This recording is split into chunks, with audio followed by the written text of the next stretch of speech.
Stock market যদি আপনার টাকা কামানোর থাকে, সেটা more of a mind game than the technical game. এই কথাটা তো নিশ্চয়ই আপনারা সবাই শুনেছেন। আর এমনিতেও আমরা যেটা সবার মুখে বলতে শুনি যে স্টক মার্কেটে 80% হচ্ছে তোমার সাইকোলজি, 20% হচ্ছে তোমার টেকনিক্যালস বা ফান্ডামেন্টাল, যেটাই তুমি ফলো করো। এর আগে অনেকগুলো ভিডিওতে আমি টেকনিক্যাল শিখিয়েছি, অ্যানালাইসিস দেখিয়েছি, আরো অনেক কিছু দেখিয়েছি। কিন্তু আমার এটা মনে হয়, যতক্ষণ না তুমি সাইকোলজি ক্লিয়ার রাখবে, ট্রেডিং এর মাইন্ডসেট রেডি হবে, ততক্ষণ তুমি যতই স্ট্র্যাটেজি বা সিস্টেম যা কিছু শিখে নাও, তুমি কখনোই একজন প্রফিটেবল ট্রেডার হতে পারবে না। আমি এটা বলছি না যে স্ট্র্যাটেজি বা সিস্টেম ইম্পর্টেন্ট না, স্ট্র্যাটেজি এবং সিস্টেম খুব ইম্পর্টেন্ট। কিন্তু যদি তুমি শুধু স্ট্র্যাটেজি বা সিস্টেম শিখে যাও, খুব ভালো স্ট্র্যাটেজি বানিয়ে ফেলেছো, ব্যাক টেস্ট করে ফেলেছো, কিন্তু তোমার মাইন্ডসেট ঠিক না, তুমি কখনোই স্টক মার্কেট থেকে একটা ভালো টাকা ইনকাম করতে পারবে না। হয়তো অনেকেই আজকে কমেন্ট সেকশনে এসে বলবে যে এত জ্ঞান দিচ্ছে, জ্ঞান চাই না, অ্যানালাইসিস চাই। কিন্তু আমি জানি অ্যাট দ্য এন্ড যদি তোমার মাইন্ডসেট ক্লিয়ার না হয়, তুমি কখনোই একজন প্রফিটেবল ট্রেডার হতে পারবে না। এটা শুধু আমি একা বলছি না, যত বড় বড় ট্রেডার দেখো সবাই এই কথাটাই বলে যে ট্রেডিং এ 80% তোমার সাইকোলজি। যারা একজন প্রফিটেবল ট্রেডার আছে, আই থিঙ্ক তারা আমার সাথে এগ্রি করবে। তো চলো আজকের ভিডিওতে আমরা শিখি কিভাবে ট্রেডিং মাইন্ডসেট তোমাকে সেট আপ করতে হবে, কোন কোন জিনিসগুলো তোমাকে খেয়াল রাখতে হবে যাতে তুমি একজন প্রফিটেবল ট্রেডার হতে পারো। হাই, আমি প্রতিমা ট্রেডিংস গুরুকুলের কো ফাউন্ডার, আর আমি আমার এই চ্যানেলে বাংলা ভাষায় স্টক মার্কেট শেখানোর চেষ্টা করি, যাতে তোমরা খুব সিম্পল ওয়েতে বাংলা ভাষায়, সহজ ভাষায় স্টক মার্কেট ট্রেডিংটা ভালোভাবে বুঝতে পারো। এই যে আমি প্রথম থেকেই মাইন্ডসেট নিয়ে বলছি, এই মাইন্ডসেটটা কি? এখানে মাইন্ডসেট বলতে আমি হিউম্যান মাইন্ডসেটের কথা বলেছি। যখনই তুমি ট্রেডিং করতে আসো, তোমার যে নর্মাল হিউম্যান মাইন্ডসেট, যেটা আমরা ছোট থেকে বড় হয়ে এসেছি, ওইগুলো অবভিয়াসলি সেমই থাকে, ওগুলো ওখানে কাজ করছে।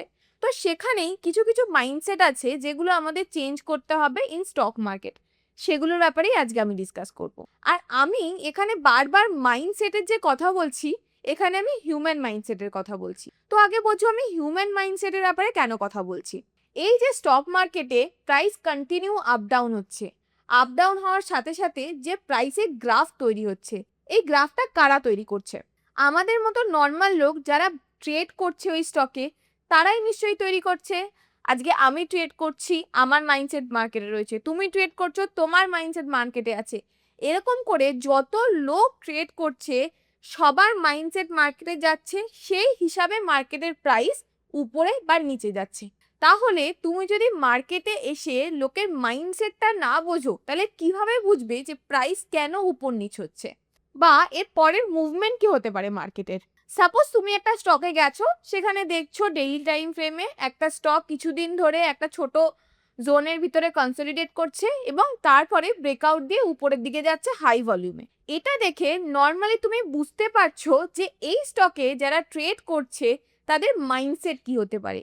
যে আচ্ছা, এতদিন ধরে কনসলিডেট করছিল, এবার লোকজন এখানে বাই করা শুরু করছে। এটা অ্যাকচুয়ালিতে গিয়ে তুমি বাকি যারা ওই স্টকে রয়েছে তাদের সবার মাইন্ডসেট তুমি বুঝতে পারছো। এই জিনিসগুলোই তোমাকে বুঝতে হবে যখন তুমি ট্রেড করছো। তোমার নিজের মাইন্ডসেট ঠিক রাখতে হবে এবং বাকিদেরও মাইন্ডসেট তোমাকে বুঝতে হবে যে কি হতে পারে, বা এই প্রাইসটা দেখে তুমি কি আইডেন্টিফাই করতে পারো। তো চলো ডিটেলে বুঝি এই জিনিসগুলো তোমার ট্রেডিংকে কিভাবে হেল্প করবে এবং কোন কোন জিনিসগুলো তোমাকে ইমপ্রুভ করতে হবে। আমরা সবাই জানি আমাদের সবার একটা খুব কমন মাইন্ডসেট হচ্ছে নিজের লসকে অ্যাভয়েড করা। ছোট থেকেই আমরা শুনে এসেছি, যে কোনো ক্ষেত্রে, সেটা তোমার বিজনেসের ক্ষেত্রেও হতে পারে বা জবের ক্ষেত্রেও হতে পারে বা ডেইলি লাইফে, আমরা সবসময় কি চাই যে আমাদের যে লস যেটা হবে সেটা যাতে আমরা অ্যাভয়েড করতে পারি। এটা আমরা ছোটবেলা থেকে শিখে এসেছি, কিন্তু এতে কি কোনো ভুল আছে? না। লস অ্যাভয়েড করাতে নর্মাল লাইফে তোমার কোনো ভুল নেই। তুমি তো চাইবেই যাতে তোমার লস না হোক, তুমি লসটাকে অ্যাভয়েড করতে পারো, তুমি আরো প্রফিট বানাতে পারো। তো যখন কোনো লোক স্টক মার্কেটেও আসে, স্বাভাবিকভাবে তার যে হিউম্যান মাইন্ডসেট, সে সেম হিউম্যান মাইন্ডসেট নিয়েই আসছে যে এখানেও আমি লসকে অ্যাভয়েড করব। কিন্তু এই মাইন্ডসেটটা হয়তো বাকি দুনিয়ার ক্ষেত্রে তোমার জন্য প্রফিটেবল হতে পারে, কিন্তু যদি তুমি সেম মাইন্ডসেট নিয়ে স্টক মার্কেটে আসো যে এখানেও তুমি লসকে অ্যাভয়েড করবে, সেটা তোমার জন্য মারাত্মক হয়ে যেতে পারে। কিভাবে? সাপোজ তুমি নতুন স্টক মার্কেটে এলে, অবভিয়াসলি তোমার মাইন্ডসেট হিসেবে তুমি চাইবে যে আমি লস নেব না, আমি স্টক মার্কেটে এসেছি, এবার তো আমি প্রফিটই বানাবো। তো তুমি তোমার কোনো বন্ধুকে জিজ্ঞেস করলে যে কোন স্টকে ইনভেস্ট করা যায়, সে তোমাকে ধরো একটা স্টকের নাম বললো, সাপোজ টিসিএস। তোমাকে বললো টিসিএস এর এখন স্টক প্রাইস চলছে 100, তুই টিসিএস এর স্টকে ইনভেস্ট করে দে। তুমি সেই হিসাবে টিসিএস এ ইনভেস্ট করে দিলে। এবার যখন তুমি স্টকে ইনভেস্ট করছো, তুমি এটা তাকে কখনোই জিজ্ঞেস করবে না যে স্টক থেকে আমি কখন বেরিয়ে যাব। তুমি এটা জিজ্ঞেস করবে কত প্রফিটে বেরিয়ে যাব। কেন? তোমার মাইন্ডসেট হচ্ছে তুমি 100-তে কিনেছো, স্টকটা এবারে 200 যাবে, 300 যাবে, তখন তুমি বিক্রি করবে। কিন্তু রিয়েল লাইফে কি সেটা হয়? তুমি ওর থেকে কখনো জিজ্ঞেসই করবে না, বা ও কখনো তোমাকে এটা বলবেই না যে তুমি 100-তে কিনলে এবার কততে গেলে তুমি বেচে দেবে। কেন? অবভিয়াসলি তুমি লসের কথা ভাবছোই না। তো নর্মালি 100-তে কেনার পর স্টকটা যখন 90-এ যাবে, তুমি কি ভাববে? আচ্ছা 90-এ এলো, তুমি ওই বন্ধুকে আবার ফোন করবে যে এবার 90-এ এসে গেছে, এবার কি করব। সে স্বাভাবিকভাবে তোমাকে বলবে আরে নিচে গেছে, ওয়েট কর, স্টক উপরে যাবে, উপরে গেলে প্রফিট বুক করবি। তুমিও ঠিক আছে চিল, কোনো কিছু স্টেপ নিলে না। মার্কেট তোমাকে ইঙ্গিত দিচ্ছে যে অলরেডি 10% ড্রডাউন হয়ে গেছে, কিন্তু তুমি ভাবছো না আমার প্রফিট হবে, আমি বুক করবো, তুমি দিব্যি রয়েছো। এরপরে 90 থেকে যেই স্টকটা 70-তে আসবে, তখন তোমার আস্তে আস্তে ভয় লাগা স্টার্ট হবে যে অলরেডি 30% তোমার ড্রডাউন হয়ে গেছে, এবার তুমি কি করবে। এবার যে লসটা তুমি দেখছো, তুমি কি ভাবছো আরে এটা তো বাস স্ক্রিনে লস দেখাচ্ছে, এটা তো আমার লস বুক হয়নি। যদিও মার্কেট তোমাকে এর আগে অনেক টাইম দিয়েছে যে স্টকটা তোমার নিচে আসছে, as per your strategy maybe এটা ডিসিশন ভুল হয়েছে, তুমি স্টক থেকে বেরিয়ে যাও। কিন্তু তুমি ভাবছো তুমি তো লস নেবে না, তুমি তো লস অ্যাভয়েড করবে। তুমি 70-তে এসেও ভাবছো ঠিক আছে ওয়েট করে যাই, স্টকটা কখনো না কখনো তো উপরে যাবেই, যখন উপরে যাবে তখন দেখা যাবে। এই টাইমে তোমার আস্তে আস্তে ভয় হওয়া স্টার্ট হয়। কিন্তু এই যে তোমার নর্মাল হিউম্যান মাইন্ডসেট যে আমি লস নেব না, সেই জন্য তুমি স্টকটাকে কি করবে, ধরে রাখবে। 70ও গেল, এরপর তুমি ওয়েট করছো, এরকমও হবে যে 70 থেকে স্টকটা ডিরেক্ট 50-তে চলে এসেছে। এবার যখন তোমার অলরেডি 50% ক্যাপিটাল ওয়াইপ আউট হয়ে গেছে, তখন তো তুমি আরো ভয় পাবে এত লস নেওয়ার। তুমি এবার কি বলবে আরে 50% ডাউন হয়ে গেছে, এখন তো বিক্রি করা যাবে না, প্রচুর লস হয়ে যাবে। তো এই প্রচুর লস করতে করতে তুমি কি দেখবে 50% of your investment is already গন। এবার যখন স্টকটা 50% তোমার ড্রডাউন দিয়ে দিয়েছে, তখন কিন্তু তুমি আর ওই বন্ধুকে ফোন করবে না, তখন অলরেডি তোমার মধ্যে ভয়ও রয়েছে। তুমি কি ভাবছো আচ্ছা অলরেডি স্টকটা 50-তে এসে গেছে, এবার আমি স্টকটাকে হোল্ড করব যতক্ষণ না স্টকটা তোমার বাই প্রাইসে আসছে। তুমি তখন কি করবে, ওয়েট করবে স্টকটা 100 থেকে 50 এসেছে, তখন তুমি ভাববে এত লস তো নেওয়া যাবে না, এবার ওয়েট করি স্টকটা কখন উপরে যাবে, স্টকটা যদি মোটামুটি আমার বাই প্রাইসের কাছে আসে তাহলে তুমি এক্সিট করবে। এখানেও তুমি কি করছো, আরো ভুল করছো। আরো 50% ওয়াইপ আউট হয়ে যাওয়ার পরও তুমি ওয়েট করছো যে আরো তুমি লস বাঁচাবে যতক্ষণ না পর্যন্ত তোমার ব্রেক ইভেনে যাচ্ছে। তো দেখো এটা নিশ্চয়ই বুঝতে পারছো, জাস্ট শুধু লসটাকে অ্যাভয়েড করার জন্য তুমি ধীরে ধীরে 10% থেকে 50% অবধি তোমার যে ইনভেস্টমেন্ট সেটাকে ওয়াইপ আউট হয়ে গেছে। কেন কি সবাই এটা ভাবে যে যতক্ষণ না আমার লস বুক হচ্ছে ততক্ষণ ওটা আমার লস না, ততক্ষণ তো বেশ দেখাচ্ছে লস ধরে বুক হয়েছে, যখন বুক করে নেবো তার মানে ওটা লস হয়ে গেছে, ওটা যতক্ষণ না করবো আমি লস থেকে বেঁচে আছি। এটাই মাইন্ডসেট। তো এটাই হচ্ছে মেন ভুল মাইন্ডসেট।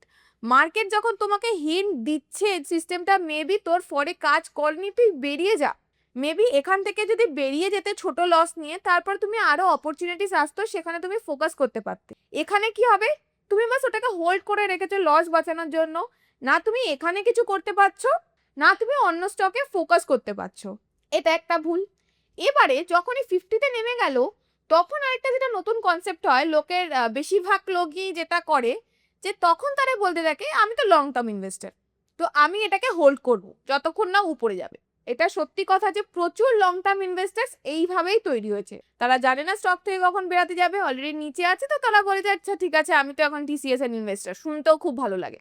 কোনো বন্ধু যখন জিজ্ঞেস করে তো বলবে না আমি তো লং টার্ম ইনভেস্টার, আমি টিসিএস হোল্ড করছি। কিন্তু সে কখনো এটা বলবে না যে কততে সে টিসিএস কিনেছিল। এবার আরেকটা জিনিস বোঝো, যখন তুমি এসেছিলে শুধু এই এক্সপেকটেশনে যে 100 স্টকটা তোমার 200 হবে, স্বাভাবিকভাবে তুমি এবারে 50 চলে যাওয়ার পর বিক্রি করবে না, তুমি ওয়েট করবে যে স্টকটা কখন ব্রেক ইভেনে আসবে তুমি বেচবে। এরকম করে সাপোজ তুমি 6খানা স্টক নিয়েছিলে, এবার অবভিয়াসলি যখন তুমি 6টা স্টক নেবে, 6টা স্টকে যদি ধরো নিচে চলে গেছে, একটা স্টক তো হবে যে স্টকটা উপরে গিয়ে তোমাকে প্রফিট দেবে। তো যখনই তোমার সাথে এরকম একটা জিনিস হবে যে 6টা স্টক নিয়েছিলে, একটা স্টক তোমার অনেক নিচে গিয়ে তারপরে আবার ঘুরে উপরে গিয়ে তোমাকে প্রফিট দিয়েছে, তোমার বিলিভ সিস্টেমটা আরো স্ট্রং হয়ে যাবে। তখন তুমি ভাববে আচ্ছা এই স্টকটা তো নিচে গিয়েও প্রফিট দিয়েছে, তার মানে এরকমই হবে। হতে পারে ওই একটা স্টকে তোমার 30% প্রফিটও হলো, হতে পারে ওই একটা স্টক 100 থেকে নিচে 50-এ গিয়ে আবার 150-তে গেল, কিন্তু বাকি যে 5টা স্টক পড়ে রয়েছে এরকমও হতে পারে যে একটা স্টক থেকে তুমি 30 টাকা বানাবে আর বাকি 5টা স্টক থেকে তুমি 150 টাকা লুজ, সেটা তুমি এন্ডে গিয়ে বুঝবে না। তোমার বাস মাইন্ডসেট ওইভাবেই তৈরি হয়ে যাবে যে আমি ওখানে তো লস বাঁচিয়ে আমার টাকা হয়েছিল একটা স্টকে, তুমি এটা ভাবতে থাকবে যে বাকি স্টকেও সেম হবে। কেন কি এইখানে স্টক মার্কেটে যদি তুমি লস অ্যাভয়েড করার মেন্টালিটি নিয়ে আসো, অ্যাট দ্য এন্ড তুমি বাস ফাঁদে পড়বে, তোমার যে টোটাল ক্যাপিটাল আছে সেখানে ড্র ডাউন হবে, তোমার ক্যাপিটাল ওয়াইপ আউট হয়ে যাবে। এই জন্য স্টক মার্কেটে যখনই আমি বলি যারা নতুন ট্রেডার বা ট্রেডিং করছে, আমি প্রথমেই বলি যে তুমি তোমার প্রফিটের আগে স্টক মার্কেটের ক্ষেত্রে এটা ভাবো যে তুমি তোমার লসকে কিভাবে কন্ট্রোল করবে। স্টপ লস এখানে তোমার বেস্ট ফ্রেন্ড। স্টপ লস যদি তুমি না নাও, স্টপ লস বলতে তোমার যে লসটা, সাপোজ তোমাকে ভাবতে হবে তুমি ম্যাক্সিমাম কত স্টপ লস নেবে। ট্রেডে আসার আগে তোমার প্রফিটের চিন্তা করার আগে তোমাকে এটা ভাবতে হবে যে এই ট্রেড থেকে তুমি কত টাকা লস নেবে, কতটা লস হলে এক্স্যাক্ট ওই টাইমে তুমি বেরিয়ে চলে আসবে। তুমি বেরিয়ে আসো না, তুমি যদি আজকে যদি স্টকটা 100 থেকে 90-এ আসতো, তোমার যদি 90-এ স্টপ লস থাকতো, তুমি 90-এ আসতে বেরিয়ে আসতে, তারপরে টাইমে তুমি আরো অনেক স্টক পেতে, সেটা তোমার ভালো বাইং অপরচুনিটিস দিত, তুমি ওখানে প্রফিট বানাতে। আর যখন তুমি স্টপ লস নিচ্ছ না, এরকম হতে পারে পুরো ক্যাপিটাল নিচে চলে আসছে, আর এরকম হতে পারে যে তোমার পুরো টাইমটাও যাচ্ছে, তোমার প্রফিটও হচ্ছে না, তুমি বাস টেনশনে বসে আছো, তুমি অন্য কিছুতে ফোকাসও করতে পারছো না। তাহলে বোঝা গেল প্রথম মাইন্ডসেট তোমাদের কোনটা চেঞ্জ করতে হবে। আর এই যে যত ইজিলি আমি বলছি যে লস অ্যাভয়েড করতে হবে, তার মানে এটা না প্রথম দিন এসেই তুমি একদম বাস বসবে সিস্টেমে আর তুমি সবকিছু করতে পারবে। তুমি যতই না আমি এখানে বলে দিই, যখন তুমি রিয়েল মানি, নিজের হার্ড এন্ড মানি নিয়ে স্টক মার্কেটে ট্রেড করতে বসবে, আর যখন তুমি দেখবে তোমার এত টাকা লস হচ্ছে, তোমার ভিতর থেকে হবেই যে আচ্ছা ঠিক আছে আরেকটু হোল্ড করে নি, মেবি স্টকটা উপরে যাবে। এটা হবে, আমি জানি এটা হবে, কিন্তু এখানেই তোমাকে কাজ করতে হবে। তুমি তোমার মাইন্ডসেটকে ধীরে ধীরে ধীরে ধীরে এরকম ভাবে রেডি করবে যাতে ওখানে তোমার কোনো ইমোশনস অ্যাটাচ না থাকে। যখন স্টপ লস আসবে তাহলে তুমি ওখান থেকে কাট আউট করে বেরিয়ে যেতে পারো। স্টপ লসটা ওরকমই নাও, ছোট স্টপ লস নাও, যেরকম আমি পার্সোনালি ছোট স্টপ লসে কাজ করতে বেশি ভালোবাসি। আমার স্টপ লস ছোট হয়, আমি সেখানে টার্গেট হাই রিস্ক রিওয়ার্ডে ট্রেড করতে পছন্দ করি। তো সেই রকমই তোমার রিস্ক অ্যাপেটাইট হিসাবে তুমি স্টপ লসটা নাও, সেই হিসাবে কাজ করো। যদিও আমি নেক্সট ভিডিওতে এই স্টপ লসের উপরে ডিটেলড ভিডিও আনবো, আজকে আমি উপরে ওভারঅল বলে দিচ্ছি কোন কোন মাইন্ডসেট তোমাদের চেঞ্জ করা উচিত, কোন কোন মাইন্ডসেটগুলো চেঞ্জ করলে তুমি একজন প্রফিটেবল ট্রেডার হতে পারবে। নেক্সট ভিডিওতে আমি স্টপ লসের উপরে ডিটেল ভিডিও আনবো। তো ফার্স্ট নিশ্চয়ই বোঝা গেল অ্যাভয়েড স্টপ লসেস, ফার্স্ট নিশ্চয়ই আই থিঙ্ক ক্লিয়ার হয়ে গেছে। সেকেন্ড মাইন্ডসেট যেটা, সেটা হচ্ছে বাই চিপার। আমরা সবাই জানি আমরা জীবনে যা কিছু কিনি আমরা চেষ্টা করি কোথায় সেল আছে, কোথায় আমি সস্তায় জিনিস পাচ্ছি, সেম কোয়ালিটির জিনিস যদি আমি একটু সস্তায় পেয়ে যাই কত ভালো হবে। যার কাছে যতই না টাকা থাকুক সবাই এটা চেষ্টাই করে যে বাই চিপার। সেটা বিজনেসের ক্ষেত্রেও হতে পারে বা নিজের আমাদের রেগুলার লাইফেও হতে পারে, এতে কোনো ভুল নেই। আমি নিজেও সেলে জামা কাপড় কিনি, তো এমন কোনো ভুল নেই যে সেলে জিনিসপত্র কিনলে বা চিপ প্রাইসে জিনিস পেলে সেটা কেনা, সেটার মধ্যে কোনো ভুল আছে। কিন্তু সেম মেন্টালিটি নিয়ে যদি তুমি স্টক মার্কেটে আসো, এখানে তোমার অনেক বড় ভুল হয়ে যেতে পারে। ফর এক্সাম্পল, তুমি ধরো স্টক মার্কেটে এসেছো, অ্যাজ পার ইউর সিস্টেম তুমি কোনো সেক্টর অ্যানালাইসিস করেছো, তুমি দেখতে পাচ্ছ যে ইভি ইন্ডাস্ট্রিজ এখন গ্রোয়িং সেক্টর। সাপোজ তুমি কোনো একটা সেক্টর পেলে যে এই সেক্টরটা এখন ভালো পারফর্ম করতে পারবে, তো নর্মাল হিউম্যান বিং কি করবে, ওই সেক্টরে গিয়ে দেখবে যে কি কি স্টকস আছে। তো সাপোজ ইভি সেক্টর, তো টাটা মোটরস আছে আর একটা স্টক আছে, তুমি কি চেষ্টা করবে, তোমার নর্মাল মাইন্ডসেট হচ্ছে এই সেক্টরে কোন স্টকটা আমি চিপ প্রাইসে পাবো। তুমি এটা দেখবে না যে যেই কোম্পানিটা ভালো পারফর্ম করছে, যাদের জয়েন্ট ভেঞ্চার্স আসছে, তারা অবভিয়াসলি সেই কোম্পানিটা গ্রোয়িং কোম্পানি, তো তার প্রাইস উপরে হবে। তো তোমাকে কে বলেছে এখানে চিপ প্রাইসে কিনতে? তো তুমি চিপ খুঁজতে গিয়ে এখানে কি করবে, পেনি স্টকস বা কোনো ছোট কোম্পানিতে গিয়ে ইনভেস্ট করে দেবে প্রপার অ্যানালাইসিস ছাড়া, যে ওই স্টকটা কিরকম পারফর্ম করেছে, স্টকটা কোন স্টেজে আছে। কেন কি নর্মাল হিউম্যান বিং কি খোঁজে, যে এখানে লোকজনরা বাস চিপ জিনিস খোঁজে। যেরকম অনেকেই আমাদের এখানে এসে বলে যে কিছু পেনি স্টকস বলে দিন যার প্রাইস এরকম 20-30 এর মাঝখানে বা আরো কম, এরকম কিছু স্টক বলে দিন। আরে আমি কেন খুঁজবো পেনি স্টকস? আমি তো সেখানে ইনভেস্টই করছি। আমি এরকম স্টক খুঁজি না যেগুলো ফান্ডামেন্টালি স্ট্রং, যেগুলো গ্রোথ স্টেজে রয়েছে, যেই কোম্পানিগুলো অলরেডি ভালো পারফর্ম করছে, ইন ফিউচার ভালো জয়েন্ট ভেঞ্চার্স আসতে পারে, ভালো পারফর্ম করবে, যার রেজাল্ট ভালো হচ্ছে। যদি আমি এরকম স্ট্রং স্টকে যাই যার একটু প্রাইস বেশি কিন্তু পোটেনশিয়াল অনেক হাই যে সে তোমাকে ভালো প্রফিট দিতে পারবে, তো তুমি কেন খুঁজবে না? তো তুমি কেন এখানে এসে চিপ খুঁজতে যাবে? তো বাই চিপার, এই জিনিসটা আমার মনে হয় না স্টক মার্কেটে কাজ করে। স্টক মার্কেটে যখন তুমি ট্রেড করতে আসবে তোমাকে দেখতে হবে কোয়ালিটি। কোন স্টকে তুমি ট্রেড করছো, ওটা কোন স্টেজে রয়েছে, ওটা কিরকম পারফর্ম করছে, ওর রেজাল্টস কিরকম এবং ইন ফিউচার কিরকম গ্রোথ অ্যাসপেক্ট রয়েছে, তার উপর ডিপেন্ড করে তুমি স্টকস খোঁজো। নাকি এমন যে কোনটা সেলে চলছে কোনটা সস্তায় চলছে। তো অ্যাভয়েড স্টপ লস এবং বাই চিপার, এই দুটো মাইন্ডসেট কিভাবে স্টক মার্কেটের ক্ষেত্রে তোমার এগেনস্টে কাজ করে, আই থিঙ্ক এগুলো আমি বোঝাতে পারলাম। এবারে নেক্সট যেটা মাইন্ডসেট লোকের আছে, never give up. Obviously normal লাইফে আমরা সবাই বলি যে নেভার গিভ আপ। বাকি সব ক্ষেত্রে এটা একদম ঠিক তোমার লাইফে যে নেভার গিভ আপ, তুমি ট্রাই করতে থাকো যতক্ষণ না পর্যন্ত তুমি তোমার জায়গায় পৌঁছাতে পারছো। কিন্তু যখন যেটা স্টক মার্কেটের ট্রেডিং এর ক্ষেত্রে হয় তখন তোমাকে গিভ আপ করতে হবে।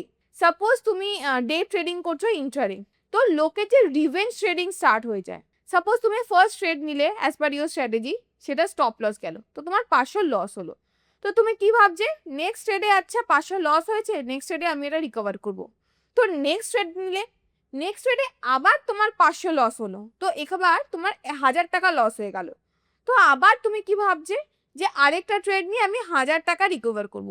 তো এরকম করতে করতে এখানেও যদি তুমি গিভ আপ না করো, তুমি দেখবে তুমি যদি কোনো তোমার নাম্বার সেট না করো যে একটা দিনে তুমি এতগুলোই ট্রেড করবে, তুমি বাস কন্টিনিউ লস করতে থাকবে। তো নেভার গিভ আপ বালা সিস্টেম এখানে হয় না। তুমি সেট করে নেবে তুমি দিনে বা তোমার ট্রেডিং লিমিট কি আছে বা তোমার স্টপ লস লিমিট কি আছে, তো সেটা সেট করো। যখন ওটা টাচ করে যাবে সেই দিনের জন্য অফ করে দাও, নেক্সট ডে আবার আসো, ফ্রেশ স্টার্ট করো। কিন্তু এরকম না যে তুমি বাস ওকে চ্যালেঞ্জ করবে যে নেভার গিভ আপ, তুমি লস দিচ্ছ আমিও গিভ আপ করবো না, চলো আমি ট্রেডের পর ট্রেড নিয়েই যাচ্ছি। স্টক মার্কেটে এই কনসেপ্ট কাজ করে না। যখন সেম টিসিএস এর স্টকটা তুমি 100-তে কিনেছিলে, তুমি ভাবছিলে 90 হয়েছে, আরে ঠিক আছে উপরে চলে যাবে এখন বিক্রি করবো না। যখন 70-তে এসেছিল তখনও তুমি বিক্রি করলে, তুমি ভাবছো আচ্ছা না একে ছাড়বো না, এ তো একটা টাইমে উপরে যাবে। যখন 50 এসে গেছে তখনও তুমি নেভার গিভ আপ সিচুয়েশনে রয়েছে, তুমি ভাবছো আরে ঠিক আছে হোল্ড করছি। তো এই নেভার গিভ আপ করতে করতে অলরেডি 50% তুমি লস করে নিয়েছো। এই নেভার গিভ আপ বালা যে মাইন্ডসেট রয়েছে স্টক মার্কেটে, এটার কোনো কাজ নেই। স্টক মার্কেটে এলে এটাকে তোমাকে সরিয়ে রেখে আসতে হবে। বোঝা গেল? তো আমিও বুঝতে পারছো যে এই প্রত্যেকটা মাইন্ডসেট একটার সাথে একটা কত বেশি রিলেটেড। আর এই জিনিসগুলো এই মাইন্ডসেটে যদি তুমি কাজ করো মেবি একদিনে ওটা হবে না। এই সব কিছুর পিছনে কিছু কিছু টাইম লাগবে, তোমাকে ব্যাক টেস্ট করতে হবে, পেপার ট্রেড করতে হবে, অল্প ক্যাপিটাল নিয়ে স্টার্ট করতে হবে। এগুলোতে যদি তুমি কাজ করো ধীরে ধীরে তোমার মাইন্ডসেটে ক্লিয়ার হয়ে যাবে এবং এই জিনিসগুলো তুমি ভালোভাবে করতেও পারবে। তো এই জন্যই আমি নেক্সট ভিডিওতে স্টপ লসের ব্যাপারে ডিটেলে বলার আগে আজকে এই ভিডিওটা কভার করে নিলাম, যাতে কোন কোন মাইন্ডসেটগুলো তোমাকে চেঞ্জ করতে হবে সেগুলো তুমি আগে জেনে যাও। তাহলে আজকের ভিডিওর জন্য এতটাই। নেক্সট ভিডিওতে দেখা হচ্ছে। নেক্সট ভিডিওতে আমি যেরকম বললাম স্টপ লসের ব্যাপারে ডিটেল কভার হবে, কিভাবে স্টপ লস ইউজ করতে হয়, কতটা স্টপ লস নেওয়া উচিত, স্টপ লস ক্যালকুলেশনস কিভাবে করতে হয়, ট্রিল্ড স্টপ লস কিভাবে তুমি সেট করবে, এই সব কিছুর ব্যাপারে ডিটেলে আমরা অ্যানালাইসিস করব। তো দেখা হচ্ছে পরের ভিডিওতে। কোনো ডাউট থাকলে কনফিউশন থাকলে অবশ্যই কমেন্ট সেকশনে জানিও, আমি চেষ্টা করবো সেগুলো সলভ করে দেওয়ার। তো আজকের জন্য এতটাই, দেখা হচ্ছে নেক্সট ভিডিওতে। ধন্যবাদ।